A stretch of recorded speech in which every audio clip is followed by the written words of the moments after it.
Hey guys, Coops here from the Whole Box and Dice. Got a budget deck for you guys today, but do not let the word budget fool you. This deck packs an absolute just walloping. It is amazingly fun to play. I've played this against pretty much all the top decks in the format now, and you just go through for stupid wins. It is just so much fun. We're leveraging the Wandering Fumarole Crackdown Construct, Unlimited combo, as well as using Electrostatic Pummeler and the energy buff to just go through for stupid one-shots and cause our opponents just to hate themselves and their $400 deck. So like I said, don't let the word budgets throw you off. And I've actually been having a chat to heaps of you guys like on Reddit and YouTube and Tapped Out and a whole bunch of online forums. I know, the state of, meta and tier 1 is pretty set, but there's plenty of fun stuff floating around. You can still take games off other decks with and still be competitive at your local FNMs and at your local game stores. I took Simic Productions, which I've done a video up shortly, as well as red-white self-driving vehicles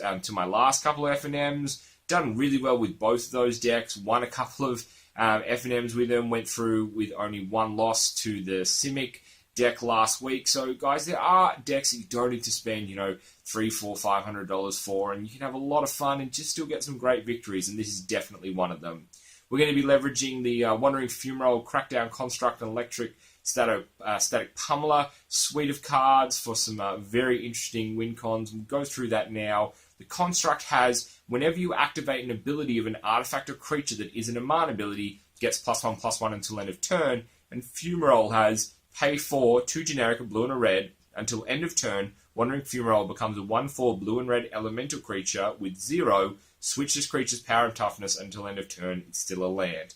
Now, a little bit of housekeeping with this one. It comes out as a 1/4. If your opponent targets with shock, you pay 0, move it to a 4/1. It now has lethal damage on it. It dies.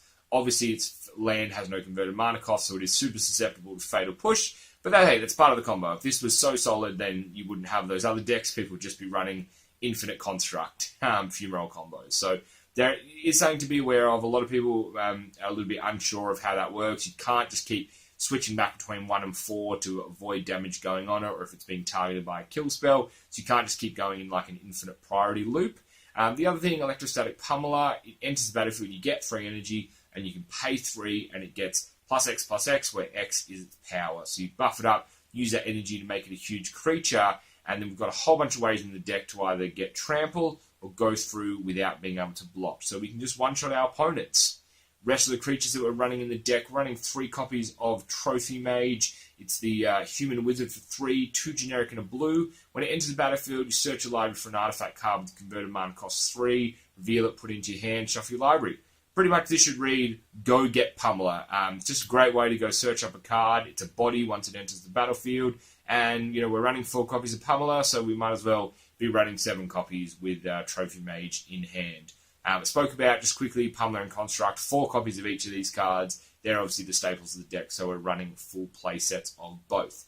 Also running 3 copies of Thriving Turtle. This guy's a baller, just chilling for 1. He's a 0/3. You get 2 energy when he enters. You can attack and spend the energy to put some counters on him, but we're just using him as a body, plus the energy is a third of the way there for making our Pummeler combo go off. Also running 4 copies of the Shielded Aether Thief. He's the Vidalcan Rogue for 2. He's got Flash. When he blocks, you get an energy. Tap him and pay 3 energy, draw a card. 0/4. This guy's great. He's got enough toughness to survive a lot of stuff. Scrappy Scrounger. All the early game tokens that they play. Block Thalia as well, even with First Strike, which is nice. And you get energy, so it's always beneficial playing this guy, especially dropping him, stopping an attack phase that goes through, which is awesome. There are obviously some cards that are going to outpower it later on in the game, but every time you block, you get an energy, so there's never really a downside to setting this guy up for a block. Talking about some of the spells that we're running to complement our creature suite, we're also running 2 copies of Anticipate, 3 copies of Glimmer. Anticipate's just nuts. It's a great card selection for only 2 mana. Glimmer's amazing because we get the scry and the energy off it. So 2 key cards here, 2 copies of Anticipate, 3 copies of Glimmer. Now, we don't always want our opponents to get a chance to respond to the creatures we're playing, so we're running 2 copies of Expedite, so it gives target creature haste. Also get card draw just for 1 at instant speed, which is always nice. And we're running 4 copies of Invigorated Rampage. And if you haven't seen this card, part of the Aether Revolt set, choose 1, target creature gets +4/+0 and gains trample until end of turn. or 2 target creatures each get +2/+0 and gain trample until end of turn. Obviously, if we're swinging in with our Pummeler, it starts off with 5 toughness, which then pay 3 energy, make it 10, pay 3 more energy, make it 20, which is great. That's our magic number. Also gives our construct trample as well, which is one of the key things. I like that we can give both these creatures. There will be times where you swing in with both, make one unblockable, but still go through for trample with the other. If you can't get to 20 with one, or they shut down Fumarole, then you always have this as an option as well. Other spells that we're running in the deck, 2 copies of the Sorcery Slip Through Space. It draws us a card, which is awesome, but target creature can't be blocked this turn, which is just nuts. And in the enchantment slot, we're running 2 copies of Aether Meltdown. It's got flash, so you can cast the spell as if it was an instant. You enchant creature or vehicle, you get 2 energy when it enters, and enchanted permanent gets -4, -0 forever. What I love about this card is you don't have to worry about a vehicle that is a creature going back to a vehicle not being a creature, losing the enchantment. All the time, -4, doesn't matter what it is. Suck it, Heart of Kieran, you've just knocked that out of the sky. Absolutely awesome. Takes out Thalia, stops that first strike going through. So many great applications for this. And I like that at the 2 slot, we've got a whole bunch of flash cards that even if we're playing, on the draw and not on the play, we've got some great responses when our opponent swings in, which can just cause them enough confusion in the early game for us to set up for our big combos. Also running a couple of copies of Key to the City in the deck. It's the artifact for 2. Tap it, discard a card. Up to 1 target creature can't be blocked this turn. Pretty straightforward. We're just going for a kill shot, and this is so hard to stop. Obviously, things like disallow can stop this, which is very annoying, but great card, and it's really cheap to get out as well too. And all these cards, if you notice, they're pretty low curve-wise, so it is easy to get away with paying a few less lands in this deck because we're not running a very, very expensive deck. We're also running 2 copies of the Glassblower's Puzzle in here. When it enters the battlefield, you get the Scry and 2 energy, just like Glimmer, and then when you sack it, it's the same. Scry 2 and get 2 more energy. Great on a dead turn or during your opponent's end step. The energy's great, and the Scry is good just for sending those lands to the bottom if we don't need them anymore, and getting close to pulling a Fumarole or a Construct or a Pummeler, whatever we need. Talking about lands, land base pretty straightforward in this one. Running 4 Aether Hubs, they're great, they make energy. Also, if you guys have seen, they're doing a Aether Hub promo. I know this is old news, but for F&M, the artwork on it looks sick, so pumped for that.